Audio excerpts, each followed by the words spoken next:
নক্ষত্র ভরণীর অনেকগুলো বিষয়ে পজিটিভিটি আছে। ভরণী নক্ষত্রের জাতক জাতিকাদের পজিটিভিটির জায়গাটা অনেকটা বেশি।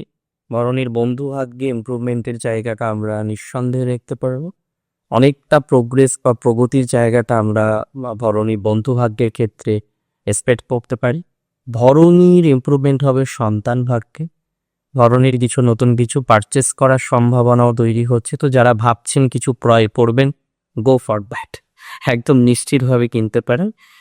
ভরণীর অ্যাকচুয়ালি এ মাসে কিছু পৈতৃক ঠিক বলবো না, কিছু পুরনো সম্পত্তি, সহায় সম্পত্তি, সেগুলো কিন্তু একটু বৃদ্ধিপ্রাপ্ত হতে পারে বা এগুলো কিন্তু আপনি পেতে পারেন।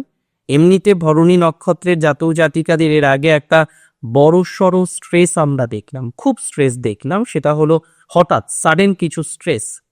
তো যে সমস্ত ভরণী নক্ষত্রের জাতক জাতিকারা সাডেন স্ট্রেসে আছেন, এখনো পর্যন্ত স্ট্রেসটাকে মিনিমাইজ করতে পারেননি, তাদের কিন্তু স্ট্রেস থেকে বেরোনোর সম্ভাবনাটা অনেকটা বেশি রয়েছে।